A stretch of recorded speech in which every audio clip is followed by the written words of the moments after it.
Et d'ailleurs, on voit ça dans un très beau livre, que même si je ne suis pas d'accord avec son auteur, avec Finkielkraut, dans Le Juif imaginaire, il écrit des phrases très émouvantes, montrant comment l'intellectuel juif ne pourrait plus défendre les grandes causes, que ce n'était plus possible, et qu'il fallait désormais que le juif s'occupe surtout de sa propre histoire et de son propre avenir.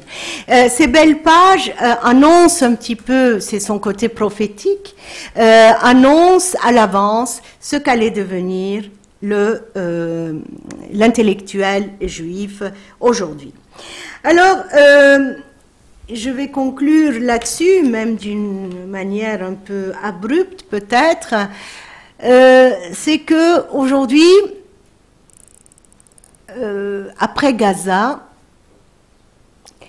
et ce soutien inconditionnel à Israël, de nombreux problèmes vont probablement se poser aux Juifs. D'abord, je ne sais pas si on peut parler d'un antisémitisme. Je pense qu'il y a une très grande animosité à l'endroit des Juifs. Je trouve cela injuste. Cette confusion entre Israéliens et Juifs est peut-être due à un manque de pédagogie, aussi bien des institutions juives que des médias. Les institutions juives ont souvent confondu Juifs de France et Israéliens, sans faire exprès peut-être, je ne sais pas, mais en tout cas ils l'ont confondu. À cela s'ajoute aussi le ressentiment ici et là dans les... enfin, je ne veux pas discriminer les banlieues, pour moi les banlieues ça ne signifie rien, mais dans certains milieux, les discriminations font qu'il y a un ressentiment très fort à l'endroit des Juifs. Le Juif qui a réussi, d'ailleurs on voit très bien le paradigme de la Shoah a été adopté aussi bien par les Noirs en France que par ceux qui s'opposent à la société postcoloniale. Regardez le cran, je trouve ça formidable. Même la consonance reprend le crif. 4 lettres. Hein? Oui. Non, mais ils le disent eux-mêmes. Hein, c'est pas moi qui fais des hypothèses. Le cran a été fait sur le modèle du crif, même avec un dîner. Hein? Bon, le paradigme, cet emprunt au paradigme juif, en soi n'a rien de négatif, mais ce qui est négatif, c'est qu'on pense que ce paradigme mène à la réussite. Et là, il y a une vraie erreur. Ah, non, mais enfin, si les Juifs en France, enfin, d'abord, il y a plein de Juifs pauvres. Si vous lisez la presse juive, il y a toujours des collectes d'argent pour les pauvres. Qu'il y ait une solidarité, tous les groupes diasporiques, cette solidarité, ne la prenez pas dans le sens antisémite des années 30. Une solidarité, bon, on collecte de l'argent, on aide les pauvres. Les Arméniens font la même chose. Tous les groupes diasporiques qui ont une histoire diasporique vont dans ce sens pour aider les leurs. Chacun a ses idées, mais ce n'est absolument pas particulier aux Juifs. Et s'il y a une réussite, entre guillemets, juive, c'est d'abord dû à une particularité qu'on retrouve chez les Asiatiques, aussi, ceux qui sont adeptes du confucianisme, c'est la valeur accordée au livre. Parce que le livre se transporte, le livre quand je dis, se transporte. L'éducation, on peut la transporter avec soi. On n'est pas là en train de discriminer, mais pourquoi les Juifs sont plus des violonistes que des pianistes?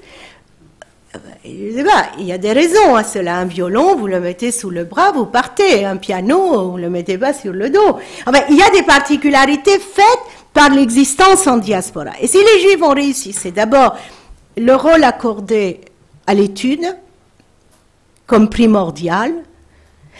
Deuxièmement, le fait que les Juifs soient en France depuis très très longtemps, que les Juifs d'Afrique du Nord, s'ils ont réussi, c'est parce qu'ils parlaient français.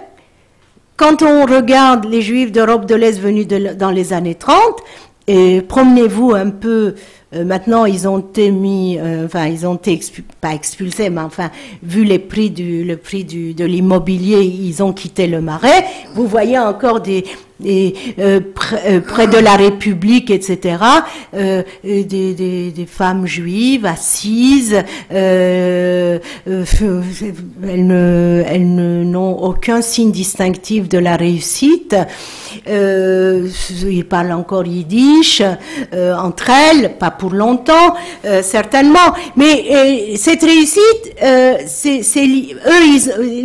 on prend dans le temps, et même si les grands psychanalystes, philosophes, etc., étaient originaires de ces Juifs d'Europe de l'Est venus dans les années 30, mais si on compare à la réussite des Juifs d'Afrique du Nord, il n'y a rien à voir. Les Juifs d'Afrique du Nord ont produit une élite en 20 ans, en une génération.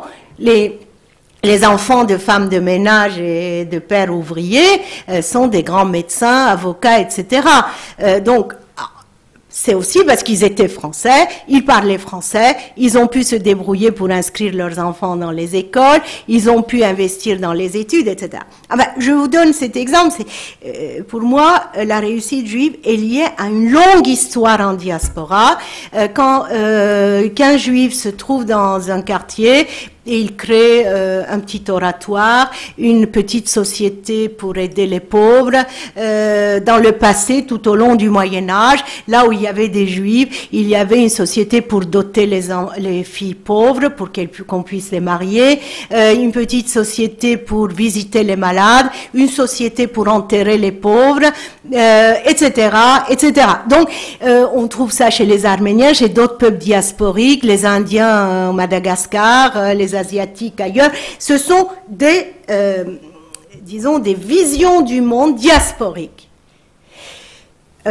Alors la réussite juive, ce ressentiment existe, et quand je dis à mes amis arabo-musulmans ou noirs, bon, écoutez, c'est pas parce que vous adoptez le paradigme de la Shoah que cela va vous mener à la réussite, ça n'a rien à voir. La réussite n'est pas liée au fait qu'on ait été victime.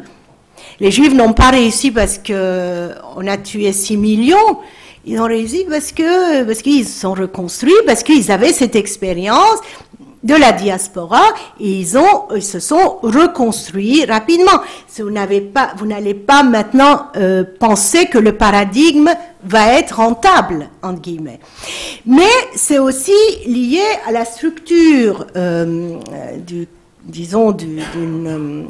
la vision française qui ne laisse pas trop de place aux mémoires.